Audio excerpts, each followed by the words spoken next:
Assalamu alaikum. My name is Nisma Khatri and I am representing NLD University of Engineering and Technology. आज का मेरा project है interference and diffraction of light, और मैं इस बारे में फ़र्स्ट ऑफ़ ऑल ये बात करना चाहूँगी कि इंटरफेरेंस क्या होती है, डायफ्रैक्शन क्या होती है। फिर इसके बाद मैं थोड़ा बहुत की पॉइंट्स डिस्कस करूँगी कि इन दोनों के दरमियान डिफरेंस क्या होता है। तो फर्स्ट ऑफ़ ऑल इंटरफेरेंस के लिए इंटरफेरेंस एक तरह से एक ऐसी फिनोमिना है जिसमें दो कोहेरेंट वेव्स एक दूसरे के साथ जब इंटरफेयर करें तो सुपर इम्पोज करती हैं और अपना कोई कंस्ट्रक्टिव डिस्ट्रक्टिव इंटरफेरेंस करती हैं। और कंस्ट्रक्टिव डिस्ट्रक्टिव इंटरफेरेंस की वजह से हम ब्राइट और डार्क फ्रिंजेस देख सकते हैं। तो फर्स्ट ऑफ़ ऑल मेरे इंटरफेरेंस के प्रोजेक्ट में 3 तरह के वो हैं। First of all single slit, double slit and multiple slits. तो I am using a laser beam, और ये लेज़र बीम मेरे यूज़ करने का मकसद इसलिए था क्योंकि लेज़र बीम बहुत डाइवर्जेंट होती है और कोहेरेंट होती है, और इंटरफेरेंस की मेन कंडीशन यही है कि कोहेरेंट वेव्स होनी चाहिए। तो फर्स्ट ऑफ़ ऑल मेरा प्रोजेक्ट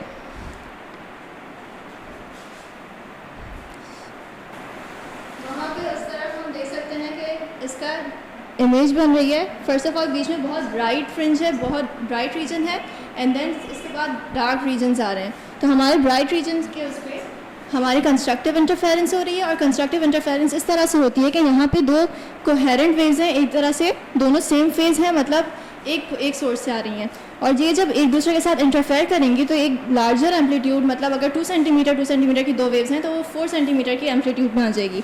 तो ये 4 सेंटीमीटर के एम्पलीट्यूड की वो सुपर इम्पोज होंगी, तो वो कंस्ट्रक्टिव इंटरफेयर करेंगी।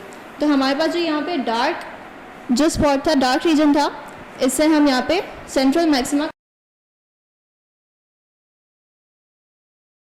थोड़ा बहुत लाइट हो रही है, क्योंकि ये डबल स्लिट है तो हमारी जो वेव है वो डिस्ट्रीब्यूट हो रही है 2 कॉन्स्टिट्यूएंट्स में, तो हमारी इस तरह से थोड़ी सी लाइट आएंगी। सेकंड ऑर्डर मैक्सिमा जो है वो थोड़ा लाइट आएगा। फिर मूव करती हूँ मैं हमारे मैनी स्लिट की तरफ। मैनी स्लिट की तरफ थोड़ा सा और ज़्यादा यहाँ पे बीच में सेंट्रल मैक्सिमा आ रहा है, और फिर डिस्ट्रक्टिव इंटरफेरेंस के साथ एक और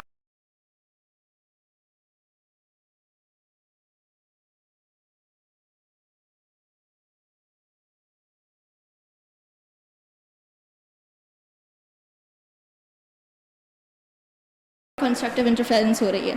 ये मेरा इंटरफेरेंस का था। अब मूव करती हूँ मैं डायफ्रैक्शन की तरफ। डायफ्रैक्शन की तरफ ये है कि हमारी जब लाइट को भी किसी भी पाथ में ट्रैवल करती है और इसके पाथ के दरमियान कोई ऑब्स्टिकल आ जाता है, तो वो लाइट जो है वो बेंड हो जाती है। इस बेंडिंग ऑफ लाइट को हम डिफ्रैक्शन कहते हैं। और डिफ्रैक्शन यूजुअली हमारे यहाँ से पे डायफ्रैक्शन ग्रेटिंग ये एलिमेंट होता है। जैसे यहाँ पे लिखा हुआ है कि 15,000 लाइन्स पर इंच है, तो मतलब इसके अंदर माइनर बहुत सारी लाइन्स हैं वो इसके अंदर हैं।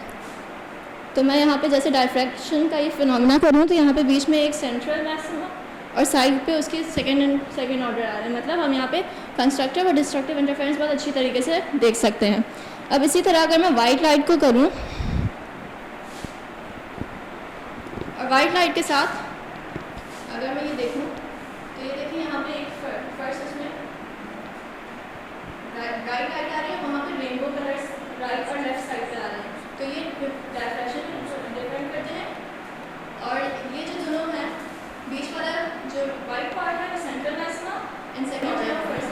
तो इसी तरह मैं अपना कंक्लूड करना चाहूँगी कि डायफ्रैक्शन और इंटरफेरेंस के दरमियान मेन यही सोच होता है कि डायफ्रैक्शन जो हमारी वो इस तरह से होती है कि ये एनवेलप होती है।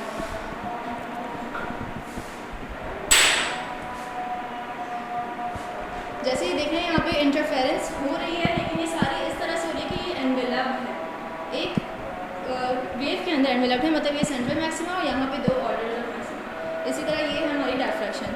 तो मेन यही डिफरेंस है कि हम डायफ्रैक्शन को इंटरफेरेंस भी एक तरह से कह सकते हैं, लेकिन ये इस तरह से है कि एनवेलप हो रही है। तो इस तरह मैं अपनी प्रेजेंटेशन का एंड करना चाहूँगी। और अगर हम देखें तो हमें ये चीज़ भी नज़र आएगी जब हम लेज़र लाइट डालते हैं, तो बजाय 1, 2 या 3 स्लिट्स के हमें कई ऑल्टरनेट ब्राइट और डार्क फ्रिंजेस नजर आएंगी। ये देखिए, ये बिल्कुल ऐसे एक्ट कर रहा है जैसे कि डिफ्रैक्शन ग्रेटिंग एक्ट करती है।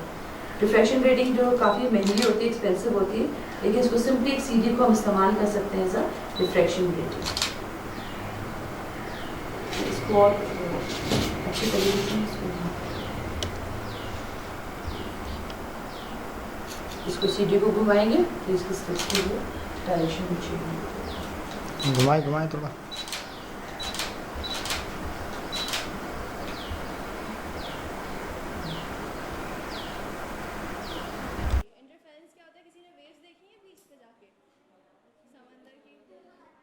समंदर की वेव्स देखी है किसी ने? कैसी ऐसे करके। तो जिस तरह से हमारी लाइट आ रही है वो उसी लहरों में आ रही है, ठीक है। अब ये दो लहरें इस तरह से जैसे बनी हुई हैं। गिरता जा रहा है, तो सबसे ज़्यादा इंटेंसिटी कहाँ होगी? सेंट्रल मैक्सिमम, सेंट्रल बीच में सेंटर क्या होता है? मैक्सिमम इंटेंसिटी की तो छोटा होता है सेंट्रल। डबल स्लिट और मैनी स्लिट्स। इधर देखो सबको यहाँ पे नज़र आ रही है, एक सिंगल स्लिट है, ठीक है। यहाँ पे ये दो डबल स्लिट्स हैं, यहाँ पे बहुत सारी स्लिट्स हैं, ठीक है। अब देखें सिंगल स्लिट्स में लाइट पास करूँगी,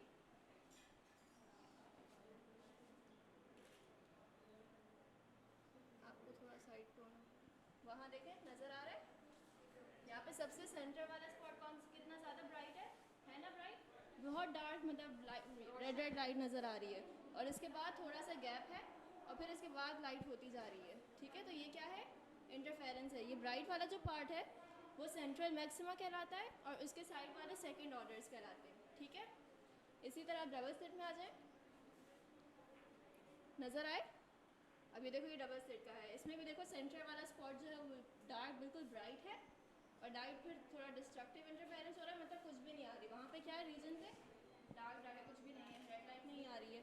और इसी तरह मैंने स्लिट्स में ये देखो इस तरह हो रहा है, ठीक है। अब इसी तरह अगर मैं डायफ्रैक्शन के ऊपर आऊँ तो ये डायफ्रैक्शन रेटिंग है, इसमें देखो सबको नज़र आ रहा है 15,000 लाइन्स पर इंच। तो ये क्या है? जैसे मैंने ये एक लाइन एक पे बनाई है ना, तो इस पूरे पीस पे 15,000 लाइन्स हैं, ठीक है। तो ये 15,000 लाइन्स का क्या काम होगा कि ये डायफ्रैक्ट करेंगी वेव को। डायफ्रैक्ट क्या होता है कि जैसे मैं यहाँ पे सीधा चल रही हूँ और मेरे यहाँ पे दरवाज़ा आ गया, तो मैं बेंड होंगी ना, टर्न होंगी, फिर पास हो जाऊँगी।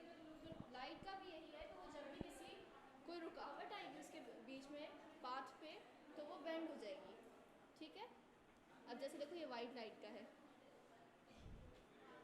ये ना थोड़ा सा ये वाइट स्पॉट, ठीक है।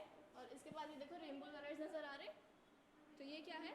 डायफ्रैक्शन है। इसी तरह अगर मैं यही चीज़ लेज़र से करना चाहूँ